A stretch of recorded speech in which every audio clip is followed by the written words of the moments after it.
teléfonos que había estado en aquel momento. Y en octubre del 83 empecé a trabajar en la radio. Yo sentía que el primer presidente de la democracia, Raúl Alfonsín, ganaba las elecciones y era mi primera posibilidad de trabajar. Y siempre trabajé toda la vida de periodista. En el año 2019, llega el ministro de Cultura, que era el director de la película, que está Bauer, me convoca y me dijo que quería ser el director del Museo de Malvinas, Museo Nacional de Malvinas. Y fue un gran desafío porque tenía esa pertenencia del rol de excombatiente, pero también me han inculcado a visitar los museos. Yo tenía un jefe, por ahí las más veteranas y grandes, que se llama Santo Biasati, en Río de Plata, y cada vez que viajaba me obligaba a ir a los museos. Y cuando volvía le tenía que contar qué veía en los museos. Mi primer viaje fue al Vaticano,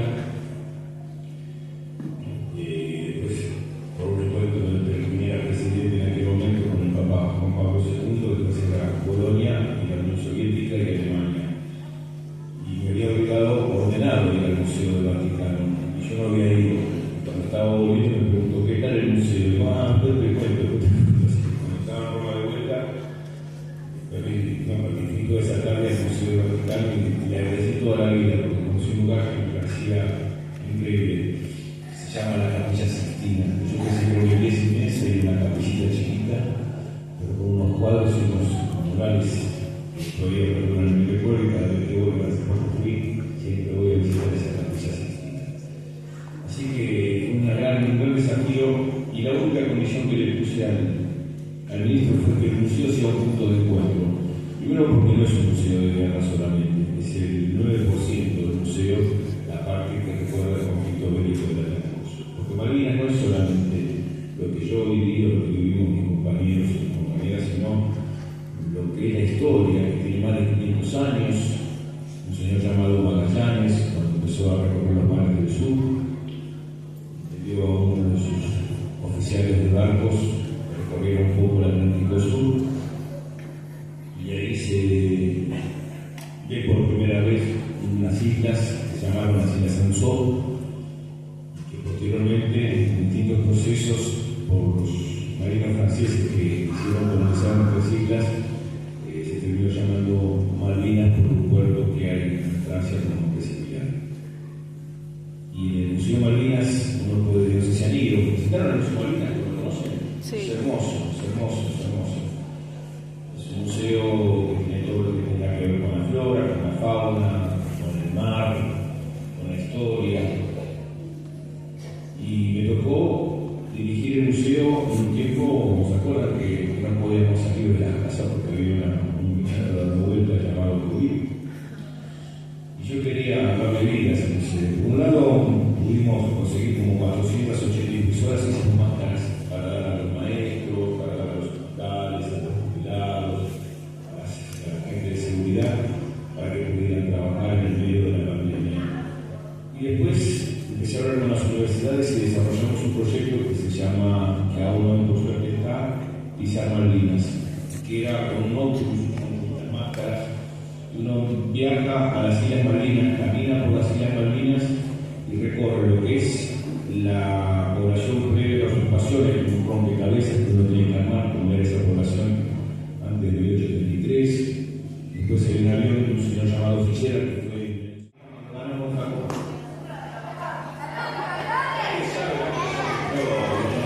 ¿saben que no se campeona del mundo?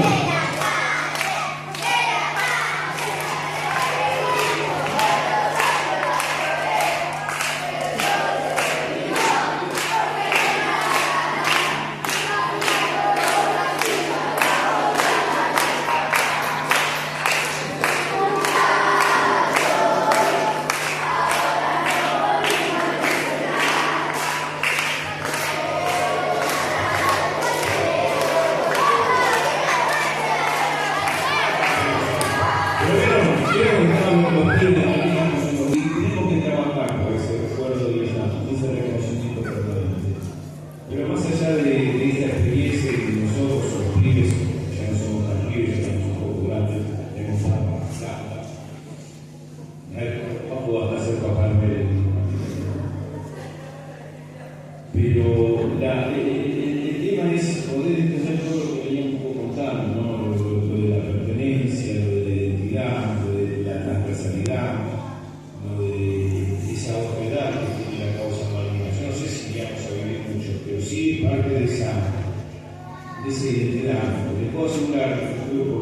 zona del Reino Unido donde no hay una calle, no hay una estatua, no existe la palabra Malvinas, ni siquiera saben que existen las islas.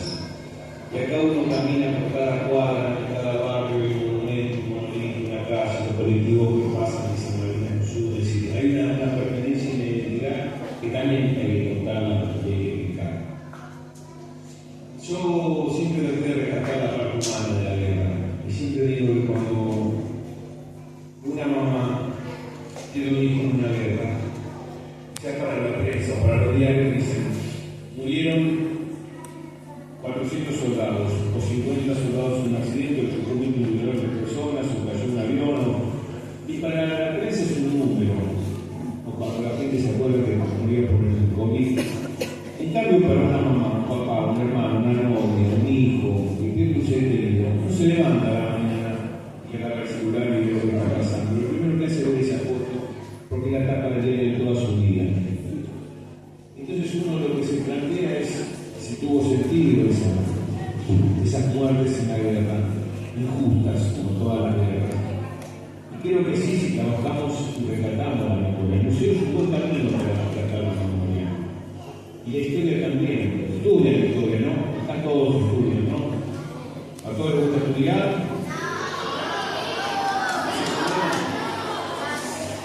¿Qué les gusta? Historia, geografía, matemática.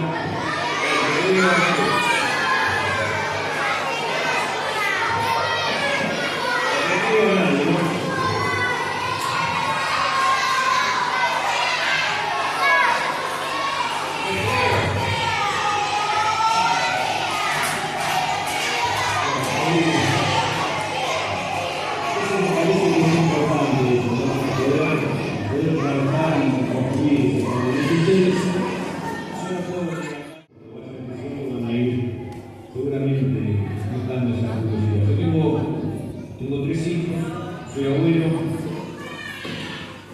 y mis hijos, yo no sé si todavía leyeron el libro, vieron mucho la película, pero la película uno está pasando en el libro. Me alegró mucho cuando en Flow estaba la tercera película más vista.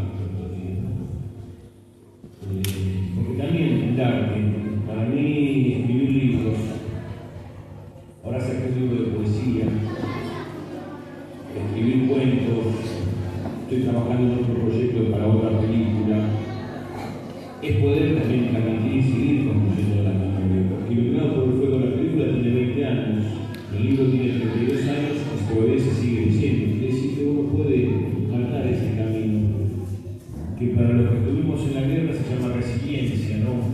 Es una palabra difícil, pero es como a través del arte uno puede contar sus historias y puede ayudar a sumar esas historias a otros compañeros y compañeras y que puedan entender lo que nos pasó, poder sacar ese dolor, poder, no sé si la palabra es correcta, escupir el dolor, pero de alguna forma a mí me ayudó mucho a no guardar la herida. ¿Vieron cuando uno se lastima, se tiene push?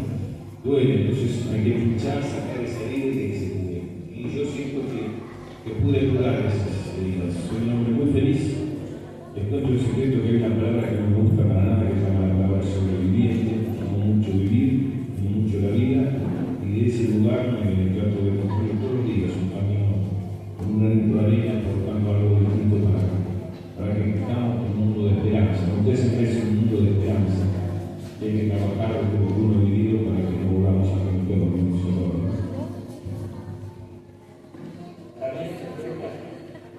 Preguntas, todas. Yo vivía en un barrio más o menos en la acá que se llama Edo, yo soy morón.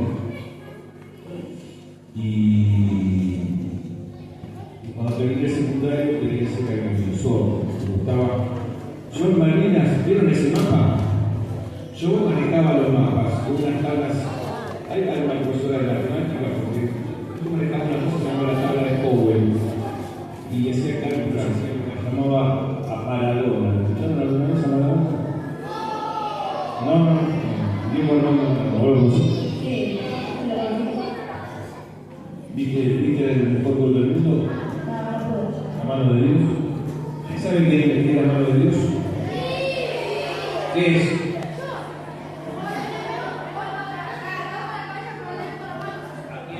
¿A quién? A las iglesias. A los ingleses. Le ganamos 2-0 los ingleses y se hizo un gol de y claro ahí con la manito y después se fue con los minutos. Y después yo en ese año me fui a hacer el servicio militar, no había hecho, pero me entusiasmé y quise hacer paracaidismo. ¿Y saben a dónde se fue Juan Maradona de ahí? A Boca. Y después nos tocó con España. Y yo, bueno, tenía el secundario y tenía mi novia y era muy feliz. Era en una época tampoco fácil, pero tenía muchos amigos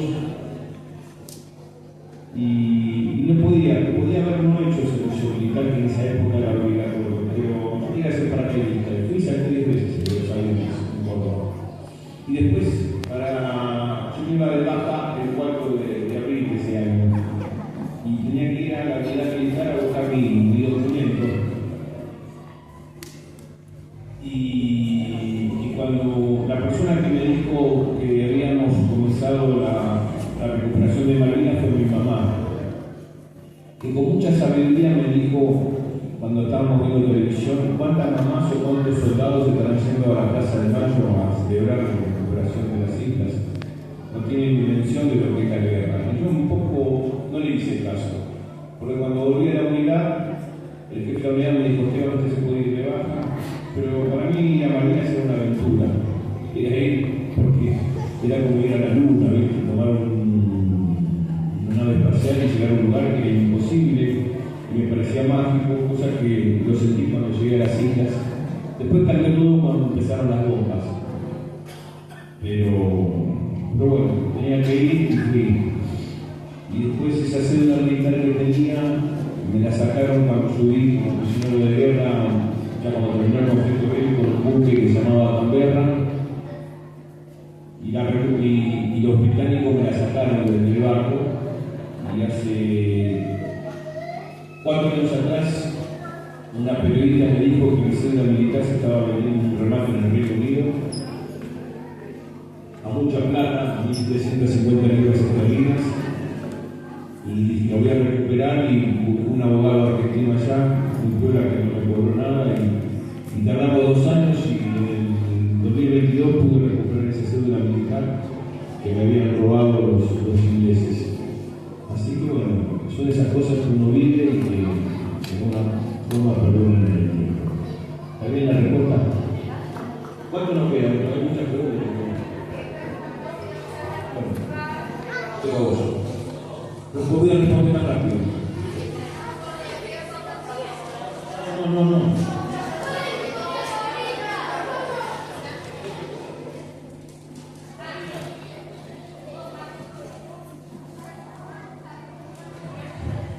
Están aburridos, me avisan, Bueno, la palabra soberanía para mí es la palabra más importante, es fundamental, es parte de nuestra identidad, es parte de lo que significa la Argentina, el Estado-Nación, cuando hablamos por estos días, es nuestra identidad. Pero cuando hablamos de soberanía, no solamente la soberanía marítima, como tomar el mapa o territorial, es la soberanía educativa, por eso es importante que me digan acá y hablar de soberanía, la soberanía cultural, por eso es importante que estén los museos. Y nosotros hicimos un relevamiento cuando estábamos en el Museo de Malvinas. ¿Saben cuántos museos de Malvinas hay en la Argentina? 218 museos de Malvinas. Ahora se inauguró uno hace poquitos días en Avellaneda. Pero son muchos, ¿no? Pero está bueno que haya muchos museos de Malvinas. La gran mayoría primero porque el conflicto bélico los armaron los soldados. Pero está piola que haya 218 museos. Y eso es soberanía. También la soberanía comunicacional, la soberanía económica, porque es parte de esa confusión. A mí me duele mucho cuando se olvidan esas palabras, porque se puede hablar y discutir y tener distintas posiciones, pero no se puede claudicar que la palabra soberanía, porque es parte de nuestra defensa del territorio. Y si han leído la Constitución, transitoria primera que tiene la Constitución de la Nación Argentina, que rige nuestras leyes y nuestra forma de gobernar, y que es nuestra Carta Magna, habla del derecho imprescindible que tenemos los argentinos sobre las Islas Malvinas y la Georgia Sandwich y el Atlántico Sur, que la propia Constitución establece que tanto ese territorio como la Antártida es parte de la Argentina. Por eso tenemos que defender y tenemos que defenderla, y ojalá por ahí, como un ejercicio, en los próximos días, si no se lo han leído, le pidan a las maestras o maestros que por ahí también, que le lean esa cláusula transitoria primera para que entendamos por qué las Malvinas son argentinas, y por qué es parte importante de nuestra historia, de nuestros derechos y que está en la propia Constitución Nacional. ¿Cómo era el trato para los soldados? Mira, en todos lados hay buena gente y mala gente. Por ahí hay gente que tiene más, tiene compañeros que tienen más que otros. Sí, más o menos. Con las maestras, ¿cómo están? Bien. ¿Las veis a todas? Sí. A mí no te ríes. Es muy difícil. En la guerra uno no tiene límites, hay muchas cosas que en la vida cotidiana uno no hace. Al comer nosotros vivíamos al aire libre, hacía mucho frío, hacía 20 grados bajo cero. El territorio de Malvinas era como una pluma, como esponjas de agua. Entonces todo el tiempo estaba pisando agua. Y los zapatos se llenaban de humedad y los bolsillos no soportaban eso. Y el calzado que teníamos como alternativa eran zapatillas, teníamos que estar lindas. Llamaban flecha. Los papás se acuerdan, llamaban flecha. Me parecía las cocas. ¿Cómo era de eso? Me parecía la repetición. Así eran las zapatillas. Y después hay gente con la cual haces una gran amistad porque tenés mucho tiempo. Te decía a las 5 de la tarde y hasta el otro día no tenías. Algunas radios había. Pusimos a escuchar. Vos sabés que Maradona debutó en un mundial de fútbol en guerra. Fue el único partido que jugó Maradona durante la guerra fue cuando Argentina jugó en el Mundial de España el 13 de junio del 83. Perdimos, no había un clima de fútbol como ahora. Y era el mismo equipo con Maradona, con Kempes, que había sido campeona del mundo en el 78. Después tuve la suerte de ir 3 veces a la Antártida. Así que fue más lindo como paisaje ver las orcas, ver los pingüinos, ver el hielo, ese color turquesa. ¿Alguno ha ido al glaciar Perito Moreno? Vieron que el hielo es azul como esto, el hielo. Los papás también fueron, tomaron el whisky con el hielo glaciar. En el 82. Cuando volví, que me reencontré, de la guerra, en Malvinas, Puerto Madryn, donde me dieron mucho pan. Un día ponía la historia de cuando Puerto Madryn se quedó sin pan. El pueblo de Puerto Madryn, cuando llegábamos los soldados al puerto, iban y nos llevaban pan. Y compraban todo el pan que había en las panaderías y nos daban el pan a nosotros. Y cuando me reencontré con mi mamá en Campo de Mayo, lo primero que dijo, decide a todos que vos me llamaste por teléfono, porque nadie le creía, pensaban que estaba loca. Estaba tan angustiada que su hijo estaba en la guerra que no había hecho ese llamado. Yo era una loca, mi mamá, y era verdad lo que contaba ella, pero la gente no se lo creía. Entonces, esa es la historia que quise contar. Yo cuando volví a mi casa, en esa Argentina del silencio, es como si hubiésemos perdido la final del mundial, nadie quería hablar. Yo esperaba que estuviera todo mi barrio, compañeros de colegio, mis amigos, mis vecinos. Y lo único que había era un perro que ladraba en la oscuridad de la noche y mi mamá. Entonces, hoy están ustedes y se multiplica por miles y miles y miles los argentinos que escuchan. Nosotros no nos escuchamos, por eso me parecía que era importante hacer la película y poder contar esa mirada. Y por eso se hizo y cuando lo conocí a Gastón Paus, yo sé que soy una niña de Gastón Paus, ¿no? O sea, mentirosa. Mentirosa, que se no puede mentir la madera. Dicen que marido Gastón, que yo soy marido de Gastón. Lo llevé le dije, mira, vamos a la playa, lo llevé a Mar del Plata, un lugar llamado llama Los Acantilados. Y le dije, vos vas a hacer la película, bueno, acá derecho están las Islas Malvinas.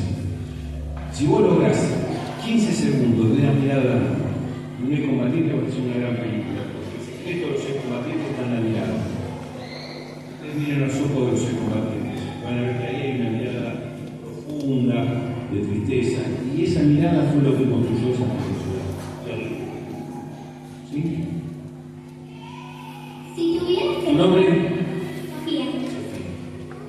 Si tuvieras que dejarnos un mensaje a todos los niños y niñas que aquí estamos, ¿qué te gustaría decirnos?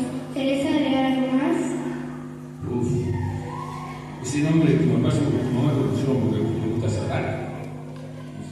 Hay una canción hermosa de sacar. Sofía, ¿tú también? ¿Y a vos? Ah, vos sí, seguro. Vos sacar. Una ex novia de tu papá,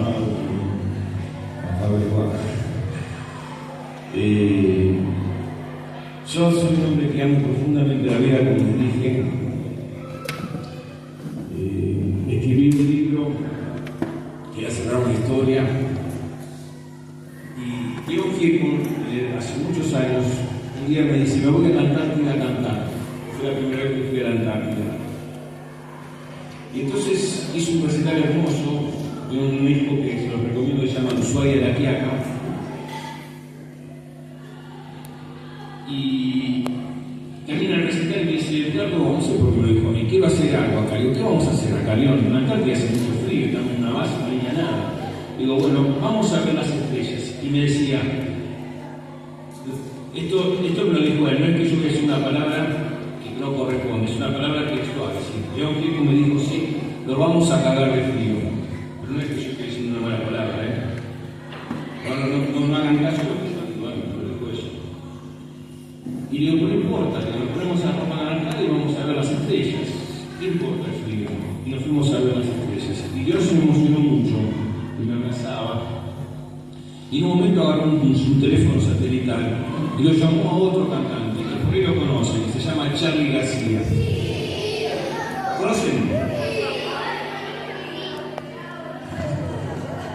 Bueno, y entonces León lo llama y le dice, hola Charly, hola Leoncito, ¿qué haces? ¿Viniste para la casa? Él vive en Santa Fe y Coronería. ¿Vieron Unicenter? No, Unicenter, de Alto Palermo. Yo en Alto Palermo no estoy entendiendo. Si pasan por el Alto Palermo algún día, pasan por la casa, está todo escrito, vayan y le escriben, genio, Charly. Y le dice, vente para casa, y no se explica, no puedo, estoy muy lejos, dejate de joder, no sé qué, vente para casa, no, estoy en la Antártida. ¿Qué vas a estar en Antártida? Dice, no, venite, estoy Charly, te llamé porque estoy en la Antártida viendo las estrellas. ¿Qué vas a estar? Nunca le creyó. Hasta ahí puedo contarle, pero lo que si yo no lo puedo contar. Y si yo le dijera que mi mayor sueño, y en ese momento mi mayor sueño, como excombatiente, es poder ver flamear antes de morir la patria celestial en Argentina, de Malvinas. Y seguramente que va a pasar mucho tiempo, porque la política va, viene, pero en algún momento se va a dar. Pueden pasar 50 años, 100 años, 500 años, pero vamos a recuperar las Islas Malvinas. Y quizás muchos de ustedes dirán, bueno, pero está loco, delira, tiene una fantasía, es un imposible. Ahora, si yo le contara que escribí un libro y que iba a estar con León Gieco viendo las estrellas en las Islas Malvinas, en la Antártida, que iban a hablar con Charly García, muchos dirían que está loco, delira, es una fantasía o es imposible. No hay imposible, siempre hay la posibilidad de cumplir los sueños. Yo, por suerte, pude cumplir muchos de mis sueños. Y creo que ustedes tienen que estudiar mucho, sentir las Malvinas, pero estudiar mucho y tratar de siempre entender que no hay imposibles y que los sueños se pueden cumplir. Como el mío, quizás algún día de verdad ganas de tirar en la Argentina. Así que por la esperanza y fundamentalmente por la vida, gracias por esto que quiero compartir.